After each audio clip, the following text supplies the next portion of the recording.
Très bien. Comment peut-on trouver les marchands gobelins? Dans Minecraft avec Goblin Traders, il existe deux types de gobelins, le normal, d'accord, et celui du Nether. Bon, les deux sont normaux, d'accord? Mais l'un apparaît dans le monde normal, l'Overworld, qui apparaît aléatoirement dans les grottes sans que tu aies besoin de regarder un bloc spécifique. Le gobelin peut apparaître directement à côté de toi, d'accord? Et puis nous avons le Dying Goblin Trader, qui apparaît aléatoirement dans le Nether, dans n'importe quelle zone du Nether, et aussi sans conditions spéciales, d'accord? C'est-à-dire apparaîtra déjà là. Celui-ci est beaucoup plus facile à identifier car il a des particules, donc même si j'enlève les shaders, on les voit toujours, effectivement, elles sont bien visibles. Hein? Ce sont les particules d'un spawner, vous voyez? Donc elles sont très visibles. Sinon, si on veut changer le rayon d'apparition, échappe mods, et on cherche ici Goblin Traders. Si on a le mode config, on peut cliquer ici, modifier, et je ne sais pas, Goblin Trader, d'accord? Et ici, eh bien, ici, on peut changer les échanges, je comprends, mais on peut modifier le taux d'apparition, d'accord? Intervalle d'apparition. Il dit tous les combien de ticks ça va apparaître, non? Tous les 120 000 ticks. Je ne sais pas combien de temps ça représente. C'est comme une fois par jour, non? C'est-à-dire, un jour fait 20 000 ticks, peut-être. Donc, une fois par jour ou peut-être une fois et demie par jour. On pourrait le réduire et le mettre à 1000, d'accord? Je ne le recommande pas, mais bon, c'est faisable si on veut, d'accord? Très bien. Comment fonctionnent les échanges du Goblin Trader? C'est que le Goblin Trader du Overworld offre des échanges qui permettent d'obtenir des avantages importants, d'accord? Par exemple, conversion et duplication de ressources, d'accord? Comme ça peut être du fer brut contre 2 lingots de fer, d'accord? Ici, on double complètement la mise. Échange de papier et de cuir. Regarde, on l'a ici pour des livres, d'accord? Amélioration d'outils avec des livres enchantés. Par exemple, on lui donne une pelle et un Breaking 3, et il nous donne une pelle avec un Breaking 4, d'accord? Ou Fortune 5 et Breaking 5, on peut lui donner 5 têtes de dragon. Bon, évidemment, ce sont des objets un peu de fin de jeu, mais imagine avoir un champ, un Lock of the Sea. Regarde, allons voir cet autre. Il a sûrement d'autres choses. Fortune peut lui donner un livre d'efficacité 5, mon Dieu. Fortune 5 et solidité 5, bon, d'accord? Pour que vous voyez qu'il y a toutes sortes d'échanges. Ensuite, on peut aussi obtenir des objets spéciaux, comme des pelles, cannes à pêche et pioches améliorées, et améliorer les enchantements au-delà des limites normales du mode survie, d'accord? C'est un peu ce que je vous ai montré. Au-delà de ça, on peut échanger du cobblestone contre une émeraude, du rotten flesh contre du charbon, enfin, des pommes contre émeraude, c'est un peu une arnaque ça. Et du gravier contre 2 silex, d'accord? Très intéressant. Concernant les limites d'échange, vérifions ça. Je vais prendre du gravier, d'accord? Et je vais placer quelques stacks ici pour voir combien d'échanges il supporte. C'était celui-ci, non? Normalement, un marchand standard peut faire environ 15 ou 12 échanges à la fois. Maintenant, essayons d'échanger 64 et il me permet 32, d'accord? Je ne sais pas combien d'expérience ça me donne, mais... Terita, terita, terita. J'aimerais mettre, voyons, XP à 0. Je vais me mettre au niveau 0 pour qu'on voit combien d'expérience. Attends, je dois faire arrobase ce level, non? 0. Level. OK, niveau 0. Celui-ci échange aussi du gravier. Je vais voir combien d'XP ça me donne, car ça semble pas mal, non? C'est-à-dire, quel niveau ça monte. Juste en échangeant du gravier, hein? Jusqu'au niveau 8. Waouh, c'est pas mal de points, hein? 8 niveaux juste pour échanger du gravier. C'est pas mal d'XP, je dois dire, OK? Donc ça peut aussi être une source d'expérience, hein? On peut le garder en tête. Peut-être que la prochaine fois que tu farmes du gravier ou en as dans ton inventaire, réfléchis avant de le jeter, car même si le silex ne t'intéresse pas, l'XP pourrait t'intéresser. Okay. Très bien. Comment obtenir des enchantements supérieurs avec Goblin Trader? C'est l'un des points forts du mode Goblin Traders, car on peut dépasser les limites normales des enchantements. On a par exemple la possibilité d'obtenir une fortune 4 qui n'existe pas normalement, d'accord?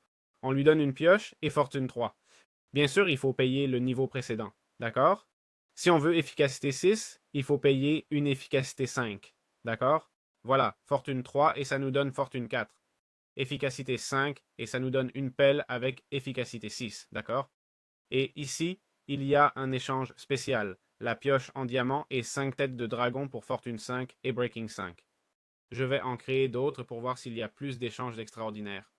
Regarde, ici on a breaking 4, fortune 4, efficacité 4, mais je n'ai pas vu d'épée, hein? Regarde, un breaking 4 aussi, wow. Fortune 5, lure 5, d'accord? C'est-à-dire la capacité d'attirer les poissons jusqu'au niveau 5, ok? C'est vrai que les enchantements de la canne à pêche, normalement limités à 3, montent ici au niveau 5 maximum. On voit que ceci ne me donne pas d'épée. Voyons le marchand gobelin des veines. Il me donne une armure avec protection projectile 5. alors que le maximum est normalement 4. Ah, regarde, et voici l'épée. Épée avec 5 têtes de dragon qui donne tranchant, 7 et un breaking 7. C'est-à-dire une épée qui est juste incroyable. Et puis toutes sortes de potions contre des émeraudes et simplement une potion à quoi, ok? Donc on peut acheter du Netherwart pour une émeraude, pas mal, et échanger 64 Netherrack contre une émeraude. Celui qui n'obtient pas de Netherwart avec ce truc, c'est qu'il ne veut pas. On a régénération 3, invisibilité, on a de tout, d'accord? Voilà comment on obtient des enchantements supérieurs. Évidemment, ce n'est pas facile, d'accord? 2 énérades pour un totem, non? Ce ne sont pas des échanges simples, mais bon, tu auras besoin de protection 4 dans un livre, d'accord? C'est plus compliqué, car si tu veux protection 4 sur une jambière avec 5 enchantements possibles, la probabilité serait de 20%. Mais dans un livre avec 30 enchantements possibles, je simule, hein, la probabilité tombe à 3%, d'accord? Donc ça devient bien plus compliqué. Et si vous jouez avec des modpacks, je n'en parle même pas, ok? Sérieusement, je ne vais pas en parler, non, ne m'écrivez rien là-dessus. Bon, passons à la vidéo suivante. Très bien. Comment fonctionnent les échanges du Bane Goblin Trader? Le marchand gobelin du Nether offre les échanges les plus puissants du mode, d'accord? Faisons un clic droit et ici nous voyons par exemple obtenir un totem de la mort, enfin de résurrection pour 2 lingots de netherite. Une émeraude pour 2 opales d'Ender, c'est complètement déséquilibré. 64 netherrack pour une émeraude. Pas si déséquilibré, mais bon, le voilà. 4 débris d'encens pour 5 résidus de netherite. Attention ici, car il nous offre des trucs. Protection niveau 5, ok? Tout type de protection niveau 5. Il nous donne l'épée avec 5 têtes de dragon, une épée tranche en 7 avec solidité 7. Et j'y pensais, si tu joues au Minecraft normal, c'est vrai que tu n'obtiendras pas la tête de dragon avant la fin, mais avec un mode pack, souvent, enfin, pas si souvent, d'accord? Mais il y a des fois où la tête de dragon est utilisée de façon décorative, d'accord? Donc, bien sûr, si tu obtiens ça, tu peux devenir super puissant. Je te dis aussi, dans un mode pack, une épée qui fait 11 de dégâts, selon quel pack de mode tu joues, ça peut être insuffisant, d'accord?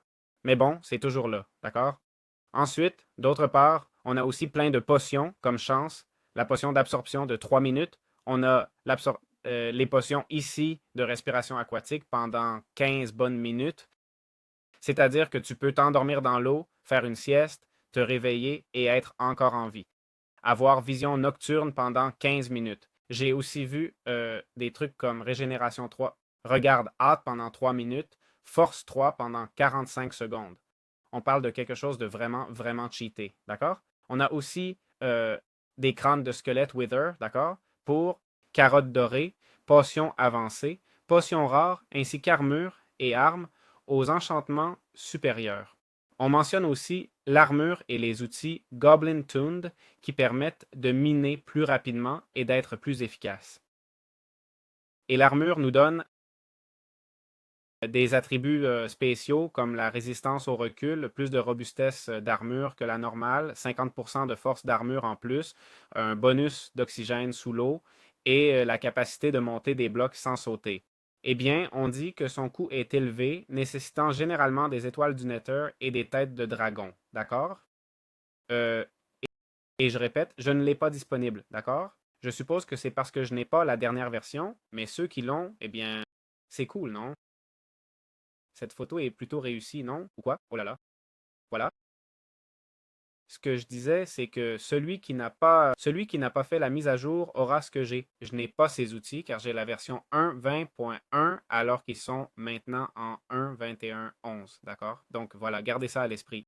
Très bien. Comment déplacer les marchands gobelins, ces petits bonhommes potelés? Regarde-les. Alors, comment peut-on les déplacer? Eh bien, si on prend des pommes, d'accord, ou des carottes, on peut les faire bouger. En théorie, ils devraient s'approcher de moi. Je ne sais pas si ces autres. D'accord, ceux-ci s'approchent avec des carottes. Donc, on met des pommes et des carottes dans nos 2 mains. D'accord? Et voilà. C'est aussi ce qu'ils lâchent quand ils meurent. D'accord? Si je prends cette créature et l'élimine, elle peut lâcher une carotte, et celui-ci nous donne des pommes. 2 pommes, et celui-ci, des carottes. Il y a une interaction très sympa, c'est que si tu le frappes avec l'épée, il réagit. Hein? En gros, tu le frappes et il te rend le coup, mais il ne te poursuit pas. C'est-à-dire, je le frappe, il se lève, me répond genre «Et tu fais quoi?» Et c'est tout, une seule fois. Et je ne sais pas si celui-ci a un effet. Il me frappe et continue de me chercher. Non, tu vois. Je veux dire, ça me semble une idée si bête, mais en même temps si sympa. Vraiment, hein? Aucun mob de Minecraft ne fait ça. C'est vraiment un détail ridicule qu'il te frappe simplement, au lieu de vouloir t'éliminer complètement, ce qui rend ce mob si drôle. Sérieusement, enfin, quand je l'ai découvert, c'est un détail qui, enfin, j'adore ça.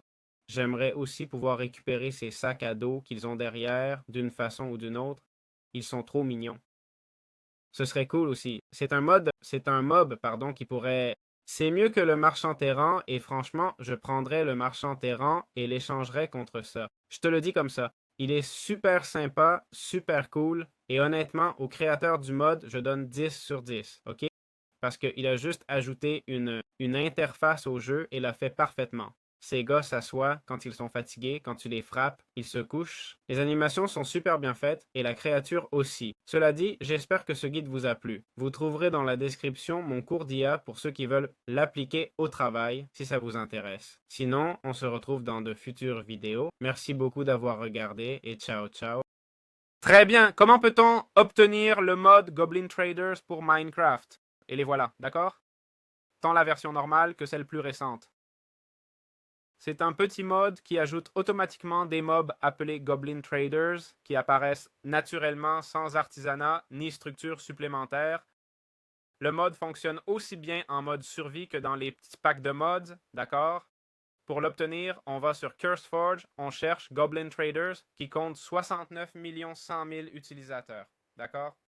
Créé il y a 5 ans, mise à jour il y a 8 jours. C'est un petit mode pas très compliqué, mais très intéressant. D'accord? On va dans Fichier, Mode Loader, on sélectionne Forge ou Fabrique selon notre préférence, puis Version. Vous pouvez le voir, il est disponible dans... Je ne pense pas que ce soit un mode trop compliqué à mettre à jour, honnêtement. D'accord? On passe donc à la version 1.20.1, 3 boutons et Obtenir fichier. Dans mon cas, si vous voulez jouer à la version 1.21.10, alors peut-être qu'on doit aller sur NeoForge, d'accord? Effectivement, pour les versions plus récentes, on va dans Relation, d'accord? Et on va à Required Dependency, où on a besoin du framework. J'ai pris tous les autres, d'accord? Parce que ça ne fait jamais de mal d'avoir le configured et le catalogue, qui au final nous permettent de modifier la configuration du mode. Mais c'est vrai que la plupart du temps, on ne l'utilise pas vraiment beaucoup. Mais comme vous voyez ici, on peut sélectionner Goblin Traders, d'accord, et aller dans Config sans aucun problème, d'accord.